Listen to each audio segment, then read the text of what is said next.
Welcome to day 140, my friends, of reading our Bible 365. Remember, every 10, I'm going to blow my little horn and shake my pom-pom because we are making progress. Today we are back in the Old Testament. We're doing 2 Samuel 15 to 19. And I love to color verses that I love in 2 Samuel in purple because it's part of the history and judges part of the Bible, which has 249 chapters.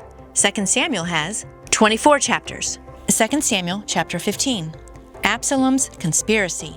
In the course of time, Absalom provided himself with a chariot and horses and with 50 men to run ahead of him. He would get up early and stand by the side of the road leading to the city gate. Whenever anyone came with a complaint to be placed before the king for a decision, Absalom would call out to him, "What town are you from?" He would answer, "Your servant is from one of the tribes of Israel." Then Absalom would say to him, "Look, your claims are valid and proper, but there is no representative of the king to hear you." And Absalom would add, "If only I were appointed judge in the land, then everyone who has a complaint or a case would come to me, and I would see that he gets justice." Also, whenever anyone approached him to bow down before him, Absalom would reach out his hand and take hold of him and kiss him. Absalom behaved in this way toward all the Israelites who came to the king asking for justice, and so he stole the hearts of the men of Israel. At the end of 4 years, Absalom said to the king, "Let me go to Hebron and fulfill a vow that I made to the Lord.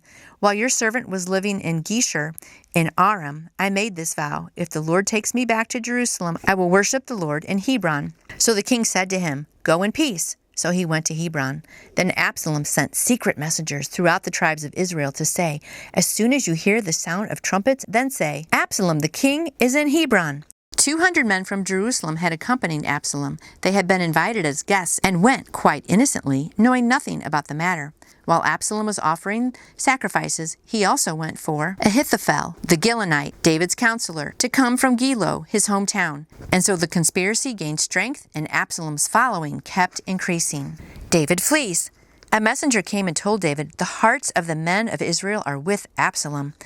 Then David said to all his officials who were with him in Jerusalem, "Come, we must flee, or none of us will escape from Absalom. We must leave immediately, or he will move quickly to overtake us and bring ruin upon us and put the city to the sword." The king's officials answered him, "Your servants are ready to do whatever our lord the king chooses." The king set out with his entire household following him, but he left 10 concubines to take care of the palace. So the king set out with all the people following him, and they halted at a place some distance away. All his men marched past him, along with the Kerethites and Pelethites, and all the 600 Gittites who had accompanied him from Gath. The king said to Ittai the Gittite, "Why should you come along with us? Go back and stay with King Absalom. You are a foreigner, an exile from your homeland. You came only yesterday, and today shall I make you wander about with us when I do not know where I am going? Go back and take your countrymen. May kindness and faithfulness be with you." But Ittai replied to the king, "As surely as the Lord lives, and as my lord the king lives, wherever my lord the king may be, whether it means life or death, there will your servant be." David said to Ittai, "Go ahead, march on." So Ittai the Gittite marched on with all his men and the families that were with them. The whole countryside wept aloud as all the people passed by. The king also crossed the Kidron Valley, and all the people moved on toward the desert. Zadok was there too, and all the Levites who were with him were carrying the ark of the covenant of God. They set down the ark of God, and Abiathar offered sacrifices until all the people had finished leaving the city. Then the king said to Zadok, "Take the ark of God back into the city. If I find favor in the Lord's eyes, he will bring me back and let me see it, and his dwelling place again. But if he says, 'I am not pleased with you,' then I am ready. Let him do to me whatever seems good to him." Then the king said to Zadok the priest, "Aren't you a seer? Go back to the city in peace with your son Ahimaaz and Jonathan, son of Abiathar. You and Abiathar take your 2 sons with you. I will wait at the fords in the desert until word comes from you to inform me." So Zadok and Abiathar took the ark of God back to Jerusalem and stayed there. But David continued up the Mount of Olives, weeping as he went. His head was covered, and he was barefoot. All the people with him covered their heads too, and were weeping as they went. Now David had been told, "Ahithophel is among the conspirators with Absalom." So David prayed, "O Lord, turn Ahithophel's counsel into foolishness." When David arrived at the summit where the people used to worship God, Hushai the Archite was there to meet him, and his robe torn and dust on his head. David said to him, "If you go with me, you will be a burden to me. And if you return to the city, say to Absalom, 'I will be your servant, O king. I was your father's servant in the past, but now I will be your servant. Then you can help me by frustrating Ahithophel's advice. Won't the priests Zadok and Abiathar be there with you? Tell them anything you hear in the king's palace. Their 2 sons, Amahaz, son of Zadok, and Jonathan, son of Abiathar, are there with them. Send them to me with anything you hear." So David's trying to make a plan. So David's friend, Hushai, arrived at Jerusalem as Absalom was entering the city. After 4 years of conniving, Absalom felt confident about moving forward in his rebellion. He asked David for permission to go to Hebron, where David had been anointed king of Judah, so that he might fulfill a vow. Absalom went with David's blessing, and his plot unfolded quickly. Absalom had arranged for his agents to go throughout the tribes of Israel, announcing, "Absalom has become king in Hebron." The insurrection had begun. When David reached the top of the Mount of Olives, he found Hushai, the Archite, waiting for him, grieving for his king. He was another personal advisor of David. The king realized Hushai would be the perfect person to send back to Jerusalem under the guise of joining the conspiracy and offering his counsel to Absalom. He could counteract Ahithophel and also gather valuable intelligence to send to David through the priests. David now had eyes and ears he desperately needed in Jerusalem to find out what Absalom's plans were. God was answering David's prayer. This just shows that families had troubles back then as well, right? I mean, how sad. This is your son, but yet he's planning against you, and he's going around telling people that he's king.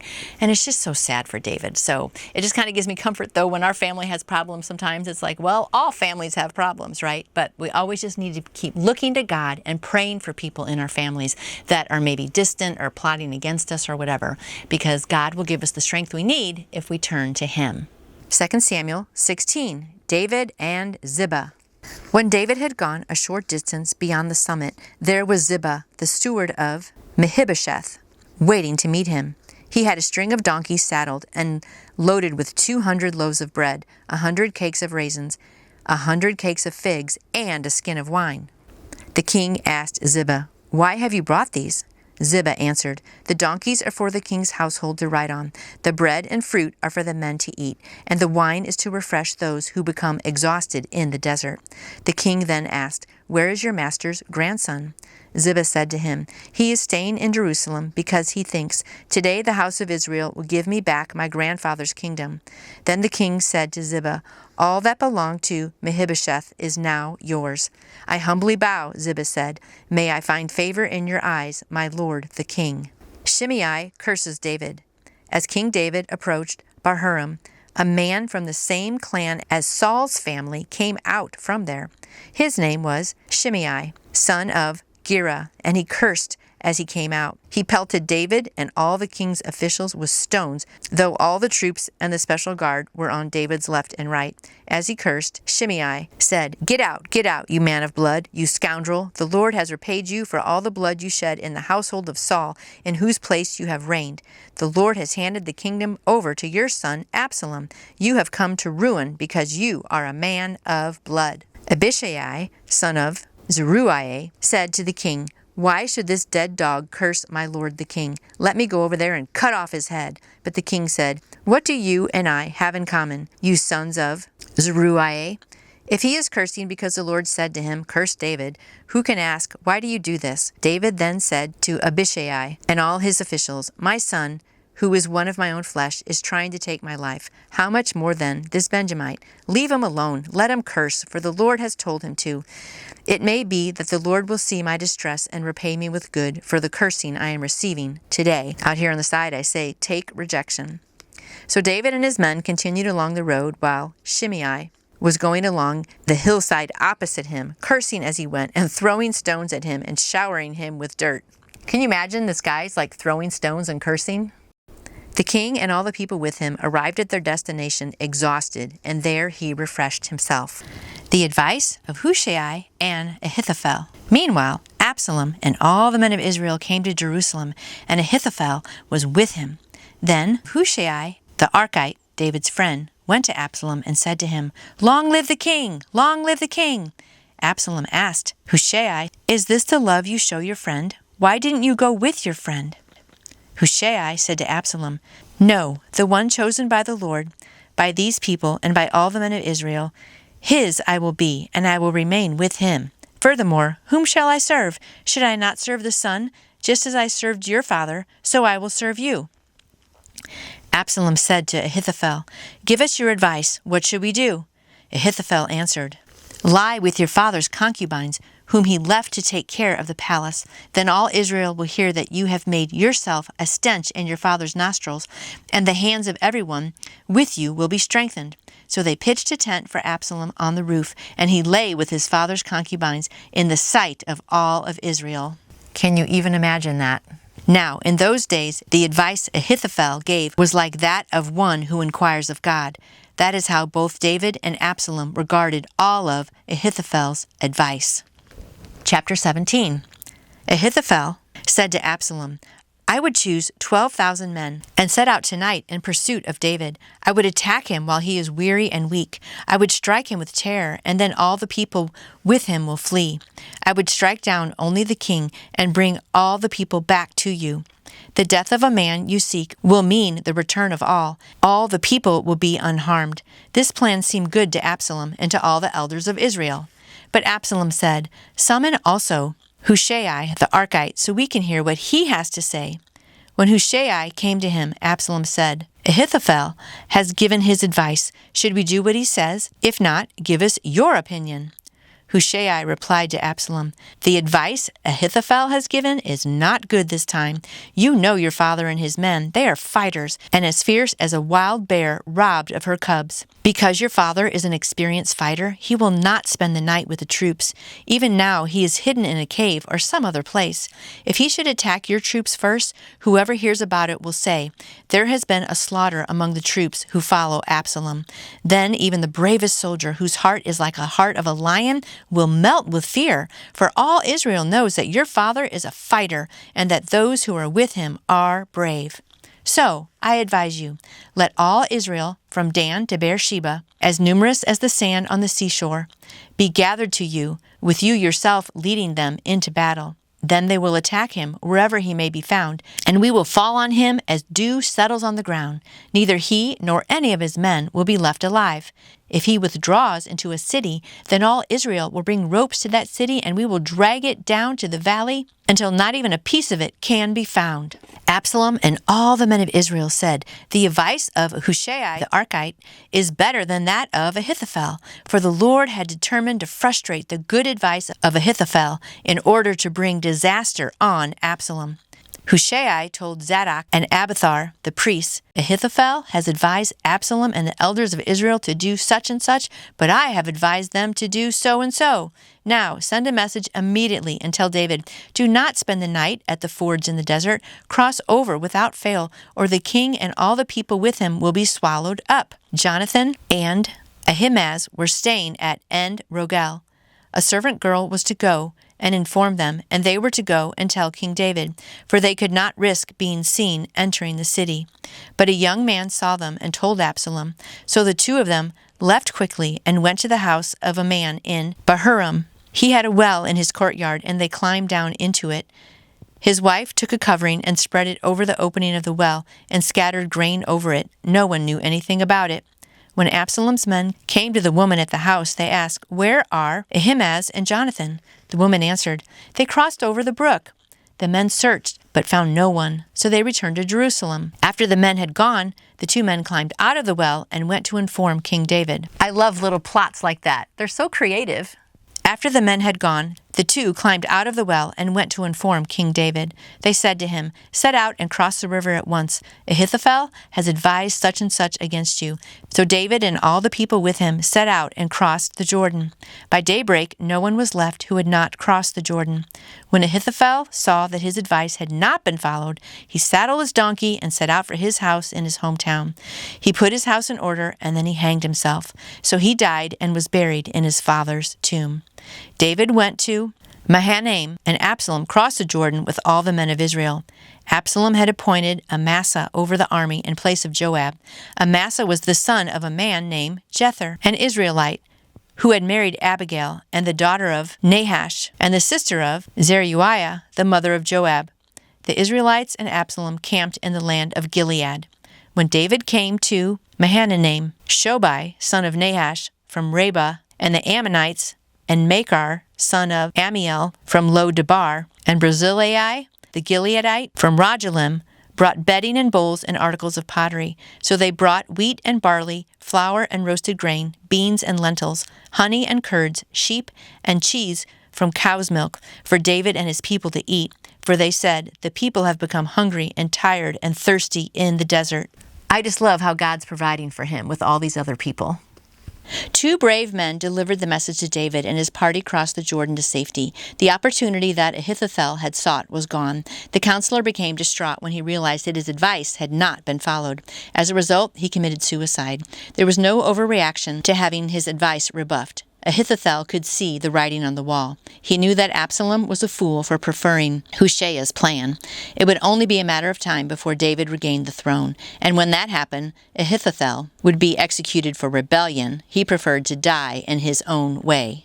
And so we just have even more tragedy here, which just kind of shows me, like, once you start doing the wrong thing, it all just snowballs, right? There's no good way to get out of the situation. It's just gone too far. So the important thing is to always be doing the right thing in the first place, right? Be following God, honoring him, loving other people, and doing the right thing. Absalom's death. David mustered the men who were with him and appointed over them commanders of thousands and commanders of hundreds.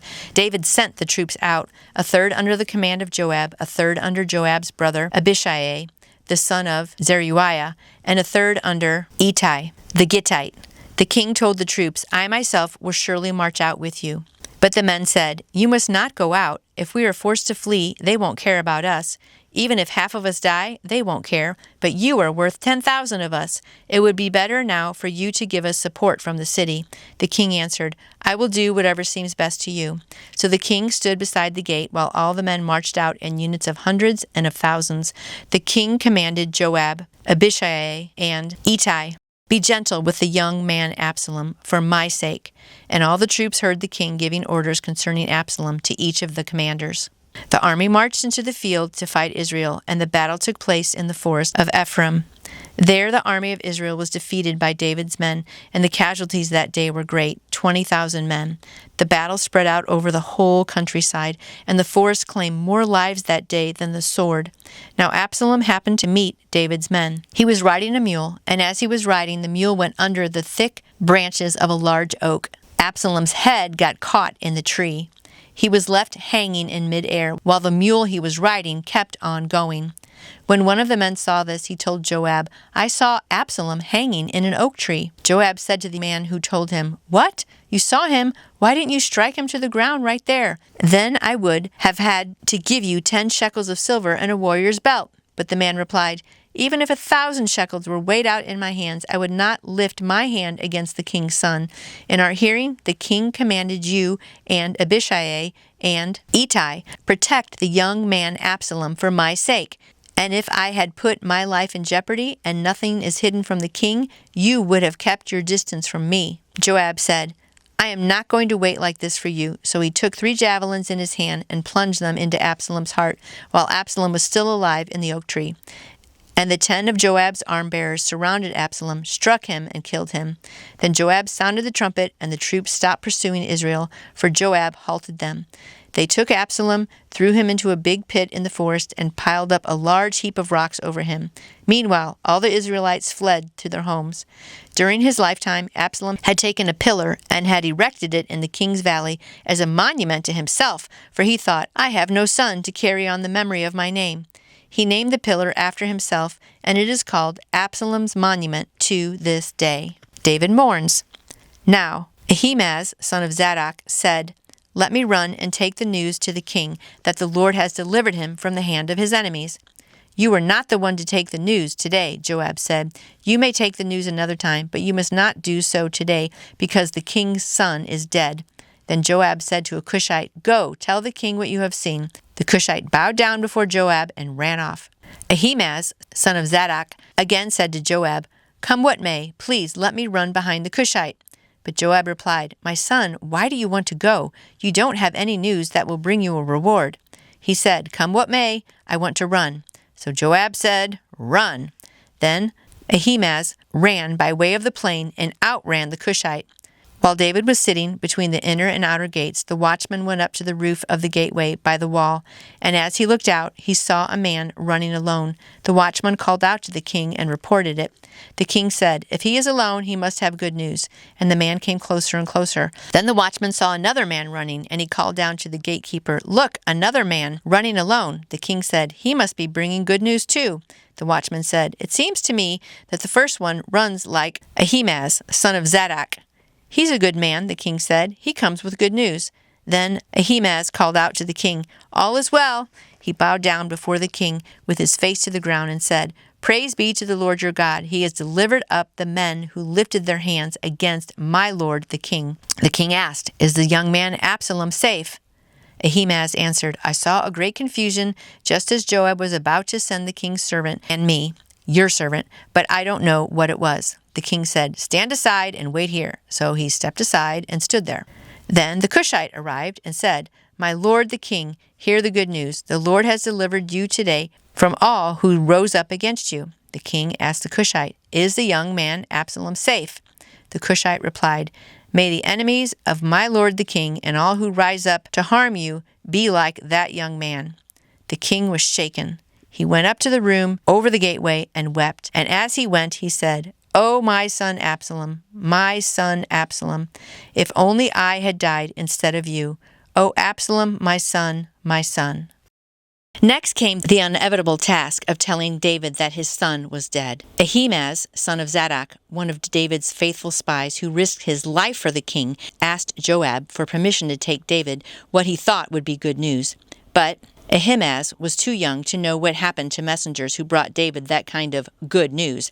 The veteran Joab thus said in effect, "Son, you don't know what you're asking. This is not good news for David. Let this Cushite go instead." But Ahimaaz insisted, so Joab relented, and Ahimaaz outran the other messenger.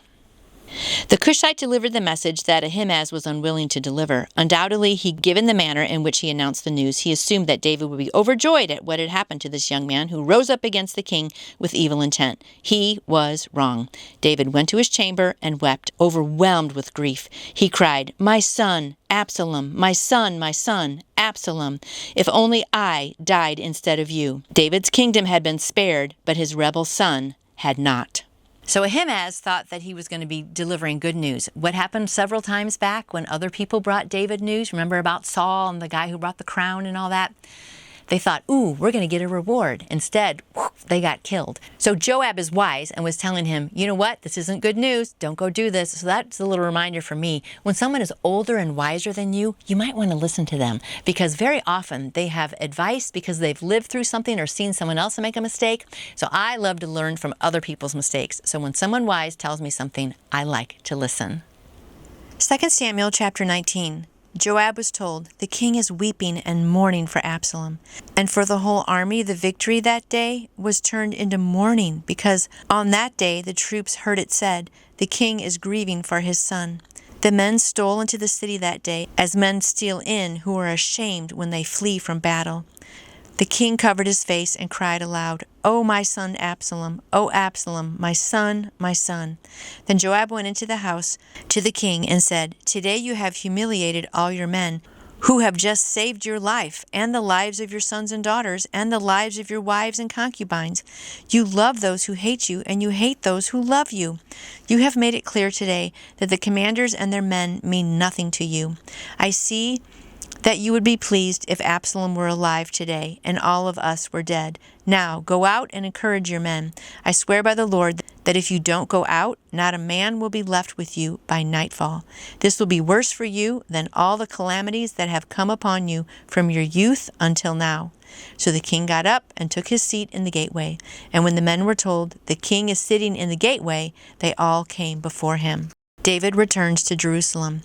Meanwhile, the Israelites had fled to their homes. Throughout the tribes of Israel, the people were all arguing with each other, saying, "The king delivered us from the hand of our enemies. He is the one who rescued us from the hand of the Philistines. But now he has fled the country because of Absalom. And Absalom, whom we anointed to rule over us, has died in battle. So why do you say nothing about bringing the king back?" King David sent this message to Zadok and Abiathar the priests.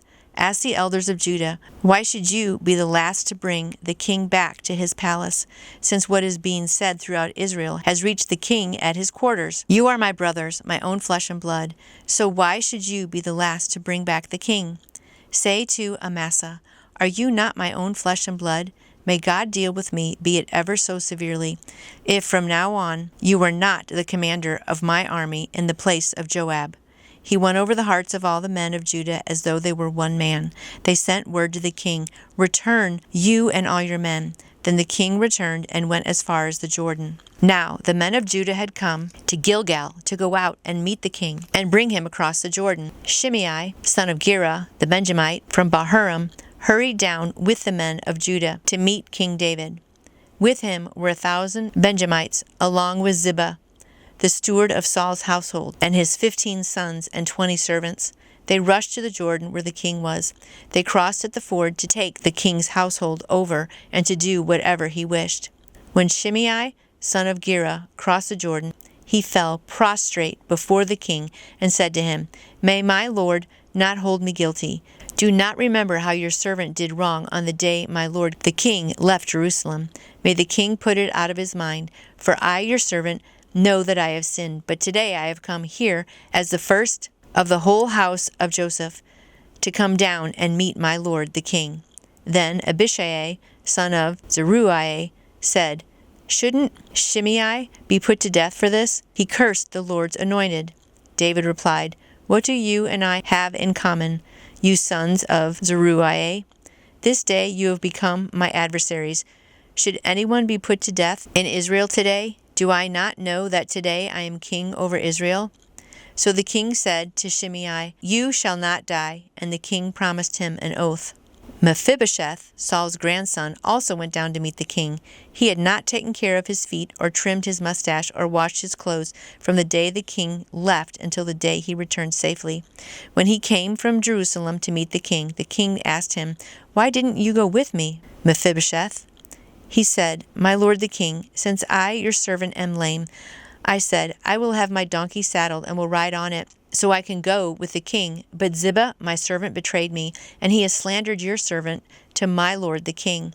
My lord the king is like an angel of God, so do whatever pleases you. All my grandfather's descendants deserve nothing but death from my lord the king. But you gave your servant a place among those who sat at your table. So what right do I have to make any more appeals to the king? The king said to him, Why say more? I order you and Ziba to divide the fields. Mephibosheth said to the king, Let him take everything, now that my lord the king has arrived home safely. Barzillai the Gileadite also came down from Rogelim to cross the Jordan with the king and to send him on his way from there. Now Barzillai was a very old man, 80 years of age. He had provided for the king during his stay in Mahanaim, for he was a very wealthy man. The king said to Barzillai, Cross over with me and stay with me in Jerusalem, and I will provide for you. But Barzillai answered the king, How many more years will I live that I should go up to Jerusalem with the king? I am now 80 years old. Can I tell the difference between what is good and what is not? Can your servant taste what he eats and drinks? Can I still hear the voices of men and women singers? Why should your servant be an added burden to my lord the king? Your servant will cross over the Jordan with the king for a short distance, but why should the king reward me in this way? Let your servant return, that I may die in my own town, near the tomb of my father and mother. But here is your servant, Kimham. Let him cross over with my lord the king. Do for him whatever pleases you. The king said, Kingham shall cross over with me, and I will do for him whatever pleases you, and anything you desire from me I will do for you. So all the people crossed the Jordan, and then the king crossed over. The king kissed Barzillai and gave him his blessing, and Barzillai returned to his home. When the king crossed over to Gilgal, Kimham crossed over with him. All the troops of Judah and half the troops of Israel had taken the king over. So all the men of Israel were coming to the king and saying to him, Why did our brothers, the men of Judah, steal the king away and bring him and his household across the Jordan together with all his men?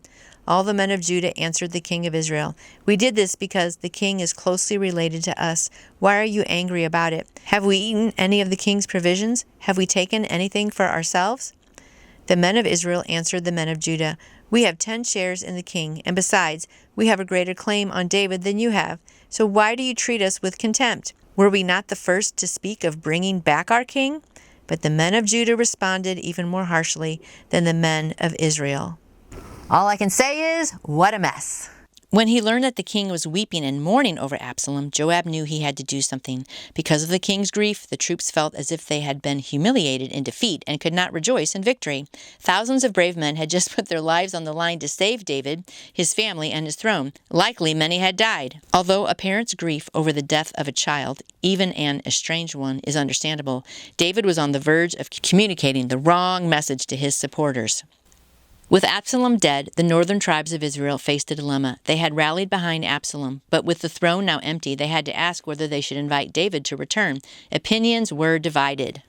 Of course they're divided.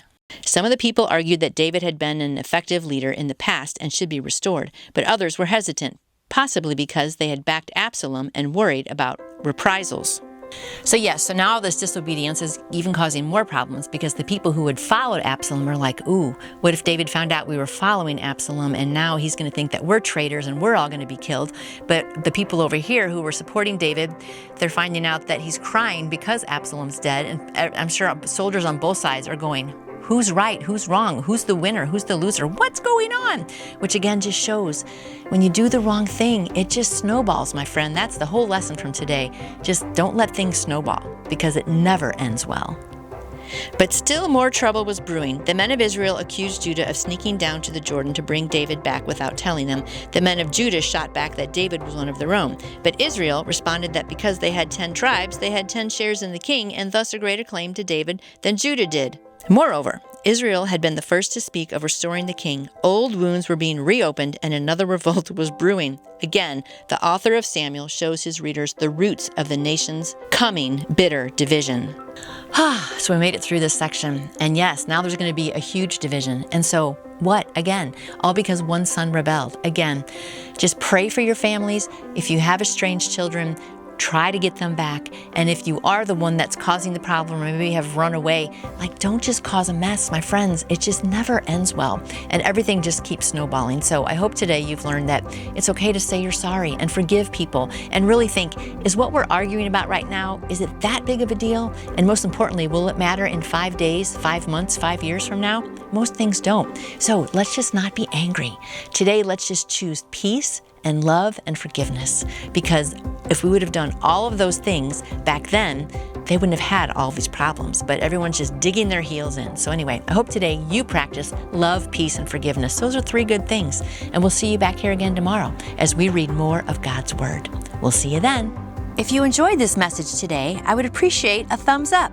I would also love it if you would subscribe to my channel and pass it along to other friends who want to strengthen their faith in Jesus. I would love a comment on what you liked and also future topics you would like me to talk about. I would also love to answer any question you may have about how to put your faith in Jesus, the Christmas story, Easter story, anything at all. You can contact me through my website, which is nancyjoy2u. That's nancyjoy, the number 2, the letter u.com. You can also email me at nancyjoy2u@gmail.com. Hope to see you tomorrow.